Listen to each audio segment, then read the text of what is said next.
బడే బాయ్ అన్న చోటే బాయ్ అన్న మాకేం ఒరిగేది లేదు, తెలంగాణ ప్రయోజనాలు మాకు ముఖ్యం అని చెప్పేసి కాంగ్రెస్ వాళ్ళు ఉందన్నారు.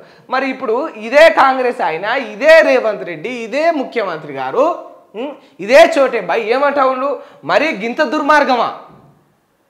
మీ బడే బాయ్ గింత దుర్మార్గం చేసిండు ఎందుకే సారు? మీరు చెప్పుండ్రి, బడే బాయ్ ఎందుకు మీకు గింత దుర్మార్గం చేసిండు?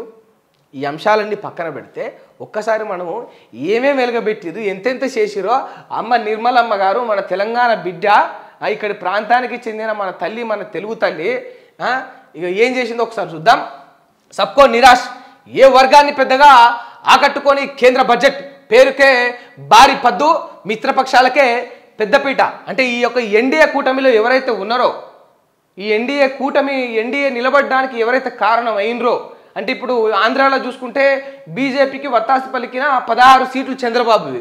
సో అట్లా ఎవరైతే ఈ మిత్రపక్షాలు ఉన్నాయో, ఇక బీహార్లో చూసుకుంటే నితీష్ కుమార్, వాళ్ళు ఇట్లా వాళ్లకు మాత్రమే ఎక్కువ ప్రాధాన్యత ఇచ్చేటట్టు వాళ్ళకు మాత్రమే పెద్దపీట వేసిండ్రు ఈ యొక్క బడ్జెట్లో ఆ యొక్క రాష్ట్రాలకు.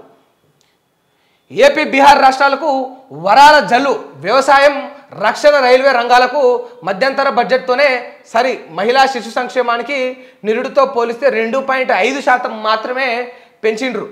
హెల్త్కు మొత్తం 91,000 కోట్లు, ఎడ్యుకేషన్ అండ్ స్కిల్స్కు 1,48,000 కోట్లు, యూత్కు పిఎం ప్యాకేజీ కింద జాబ్స్ ఇస్తారట. భూ సంస్కరణలను స్పీడప్ చేసే రాష్ట్రాలకు 50 ఏళ్ల కాల పరిమితితో వడ్డీ లేని రుణాలను ఇస్తారట. ఈ యొక్క భూ సంస్కరణలను ఎవరైతే వేగవంతంగా ఏ రాష్ట్రాలు అయితే తీసుకోబోతాయో ఆ రాష్ట్రాలకు సుమారుగా ఒక 50 ఏళ్ల వరకు కూడా కాల పరిమితి, వడ్డీ లేని రుణాలు, అంటే వడ్డీ లేకుండానే వాళ్ళకు అప్పులు ఇస్తారట. ఇక ఈ కేంద్ర ప్రభుత్వం వీళ్ళ యొక్క బడ్జెట్లో చెప్తా ఉన్నారు. ఇక ఏం జరిగింది, మరి తెలంగాణకు ఎందుకు మొండి చేయి చూపించారు వీళ్ళు, ఎందుకు మనకు గుండుసనా చేసారు అనేది ఒకసారి కూడా చదివే ప్రయత్నం చేద్దాం. ధరలేవి తగ్గేవి, మొబైల్ ఫోన్ ఛార్జీలు, 3 రకాల క్యాన్సర్ మెడిసిన్స్, ఫిష్ ఫీడ్ రొయ్యలు, solar panels, solar cells, electrical వాహనాలు, బంగారం, వెండి, platinum, x-ray machines, lithium, cobalt, ferronickel, blister copper, కొన్ని రకాల ఖనిజాలు, ఇవన్నీ కూడా ఇక ధరలు తగ్గేవి అట. ఇవన్నీ అట. ఇలా మామూలుగా జనరల్గా మధ్యతరగతికి ఖచ్చితంగా అవసరం ఉండేది ఏంది, వాడేది ఏంటంటే మనం చూడవచ్చు ఒకసారి. ఇక మొబైల్ ఫోన్స్, ఇక ఛార్జర్సు, ఇక 3 రకాల క్యాన్సర్ మెడిసిన్స్, ఈ క్యాన్సర్ మెడిసిన్స్ కూడా ఉపయోగపడతాయి ఖచ్చితంగా. ఇక ఫిష్ ఫీడ్, ఇక రొయ్యలు కూడా ఉపయోగపడతాయి. సోలార్ ప్యానల్స్, ఇక సోలార్ సెల్స్, ఈ ఎలక్ట్రికల్ వాహనాలు కూడా కొంత ఉపయోగపడతాయని చెప్పొచ్చు. ఈ బంగారం, వెండి, ప్లాటినం పైన కూడా, ఈ ప్లాటినం దేవుడేరు కానీ ఇక బంగారం, వెండి అయితే ఇక కొనాలన్న ఆశ ఉంటుంది. మధ్యతరగతిలో కొంటారు, వాళ్ళకు కూడా కొంత ఇక ఆసరా ఊరట అయితే లభిస్తుంది.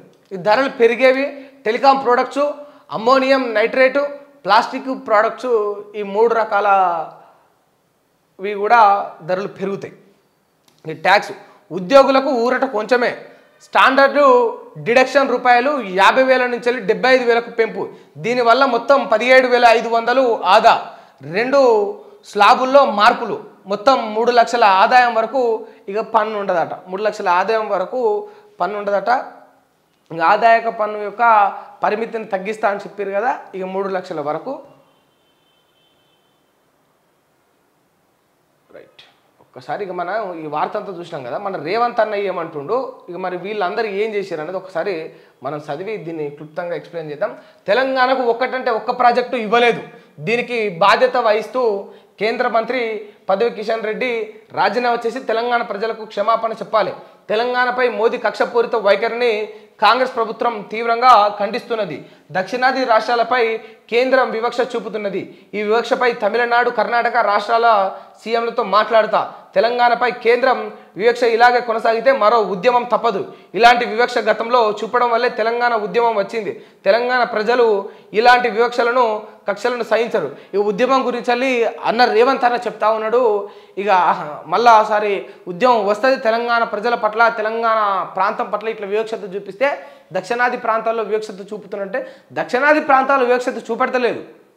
మోడీకి సరిగ్గా లేని వాళ్ళ పైన వివక్షత చూపిస్తూ ఉన్నాడు ఓపెన్గా మాట్లాడుకుంటే. ఇప్పుడు చంద్రబాబు నాయుడుకి ఎందుకు ఆ యొక్క కూటమికి కావచ్చు, ఆ యొక్క ఆంధ్రప్రదేశ్ రాష్ట్రానికి కావచ్చు, కేవలం వాళ్ళ యొక్క క్యాపిటల్ డెవలప్మెంట్ కోసం 16,000 కోట్లు ఎందుకు అప్పచెప్పిండ్రు నరేంద్ర మోడీ? ఎందుకు ఈ యొక్క బడ్జెట్లో వాళ్ళు 16,000 కోట్లు అప్పచెప్పిండ్రు? ఒకసారి ఆలోచన చేయాలి. అంటే తోడు ఉంటే ఒకలాగా, తోడు లేకపోతే ఇంకోలాగా. నితీష్కు బీహార్కు ప్రత్యేక హోదా ఇచ్చేది లేదని చెప్పిండ్రు. ఎక్కడ నితీష్ పట్టుమని జారిపోయి మళ్ళీ పగబట్టి ఇక ఇండియా కూటమికి సపోర్ట్ చేస్తాడు అన్న భయంతో ఎవరు ఊహించినంతగా 50,000 పైచిలకు కోట్లు ఇవాళ బీహార్కు కట్టబెట్టిండ్రు. అది బిగ్గెస్ట్ అమౌంట్. అది ఎందుకు ఇట్లా చేస్తూ ఉన్నారు అంటే వాళ్ళకి సపోర్ట్ చేస్తే, వాళ్ళ కూటమిలో భాగం అయితే రాష్ట్రాలకు పెట్టుబడులు పెడతారనేది ఇవాళ చాలా స్పష్టంగా మనకు కనిపిస్తూ ఉన్నది. అవునా కాదా? ఒక్కసారి జనాలు ఆలోచించాలి. ఎవడబ్బా సొమ్ము ఇక్కడ చాలా క్లియర్గా ఇచ్చిండ్రు వీళ్ళు కూడా, ఎక్కడి నుంచి ఎంత పోయింది అనేది ఒకసారి మీరు చూడొచ్చు. అంకెల్లో బడ్జెట్ ఒకసారి చూసుకుంటే మొత్తం బడ్జెట్ 48.20 లక్షల కోట్లు. ఇందులో కేవలం పన్ను ఆదాయం ఎంత అంటే 32.07 లక్షల కోట్లు కేవలం పన్ను ఆదాయమే.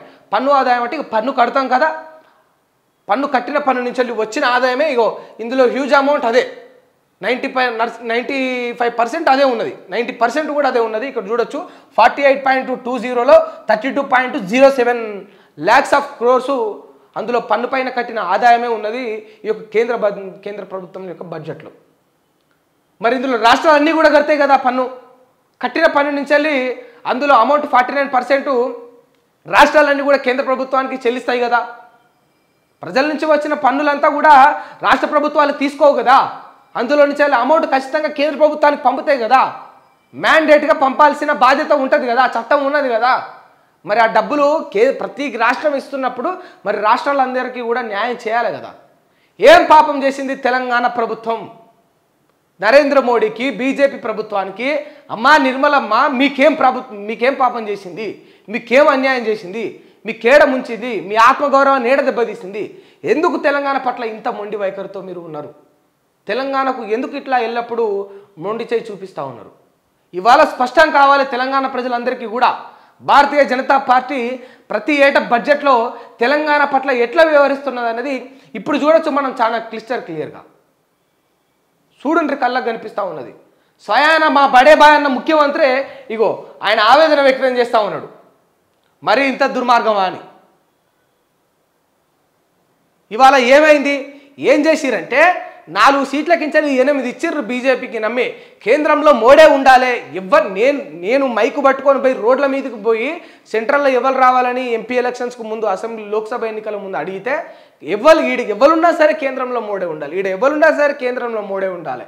కేంద్రంలో మోడీ ఉండి చేసేది కేవలము దేశ రక్షణనో లేకపోతే ప్రపంచ దేశ పెద్ద పెద్ద నాయకులతోటి మీటింగులు పెట్టడము, సదస్సులకు పోవడం వల్ల కలవడం కాదయ్యా. మొత్తం ప్రతి రాష్ట్రాన్ని సస్యశ్యామలంగా చూసుకోవడం, ప్రతి రాష్ట్రానికి సమన్యాయం చేయడం, ప్రతి రాష్ట్రంలోని కేంద్రం తరపున ఎంత తీర్చాలో అంత కొరత తీర్చడమే కేంద్ర ప్రభుత్వం ప్రధానమంత్రి యొక్క బాధ్యత. కేంద్ర ప్రభుత్వం అంటే కేవలం ఢిల్లీలో ఉంటాడు, ఢిల్లీలో ఉంటుంది, నరేంద్ర మోడీ ఢిల్లీలో ఉంటాడు, ఏదో ఆడేదో పైన కూర్చొని చేస్తాడంటే అది బుద్ధి లేని సన్నాసులు సౌటలు అనుకుంటారు. నరేంద్ర మోడీ ఈ రాష్ట్రానికి ప్రధానమంత్రి అయిందంటే ఈ దేశానికి ప్రధానమంత్రి అయినంటే ఈ దేశంలోని ప్రతి రాష్ట్రం పైన ఆయన యొక్క బాధ్యత ఉంటుంది. ఇవాళ 16,000 కోట్లు ఆంధ్రప్రదేశ్కు కేటాయించినప్పుడు తెలంగాణకు 1,000 కోట్లు కూడా కేటాయించలేకపోయినరే. మెడికల్ కాలేజీల కోసం కావచ్చు, కార్మిక రంగం కోసం కావచ్చు, కేటాయించాలంటే ఇక్కడ ఎన్ని సమస్యలు లేవు. రేవంత్ రెడ్డి గారే అంటున్నారు కదా తెలంగాణ రాష్ట్రంలో ఎన్నో సమస్యలు ఉన్నాయని. ఇక్కడ ఏం జరగలే అంటున్నారు కదా. మరి ఏం జరగనప్పుడు మరి కేటాయించాలే కదా. మీరు ఇన్నిసార్లు పోయి పుష్పం గుచ్చాలు ఇస్తారు, ఇన్నిసార్లు పోయి కండువాలు కప్తిరి, ఏమైపోయి అప్పుడు మీకు గుర్తే ఉండాలి. ఈ రేవంత్ రెడ్డి గారు ఏం చేశారంటే ఇక గుడ్డు పెట్టుకున్నారు, గాడిద గుడ్డు పెట్టుకొని మోడీ ఇచ్చింది గాడిద గుడ్డు అని. గది నిజమైంది అలా, గది స్పష్టమైంది అలా. గాడిద గుడ్డులకు ఇట్లా ఏం లేదు, ఉట్టి పెంకులే, గుడ్డు పెంకులు ఒకటే ఉన్నాయి అంతే. బయటికి వెళ్ళి ఆర్టిఫిషియల్గా చేసిండు అది కూడా. మళ్ళీ గుడ్డు ఇస్తే ఆ గుడ్డు నమ్ముకొని గాడిద పిల్లని కంటే మళ్ళీ గాడిద పిల్లని కాసి ఏడ తెలంగాణ ప్రజలు బాగుపడతారు అని ఖాళీ గుడ్డు ఇచ్చిండు మనకు. ఖాళీ గుడ్డు ఇచ్చి గుండె మీద దన్నిండు. గింత అన్యాయం, గింత దుర్మార్గంగా ఇవాళ కేంద్ర ప్రభుత్వం తెలంగాణ రాష్ట్ర ప్రభుత్వం వ్యవహరిస్తూ ఉన్నది.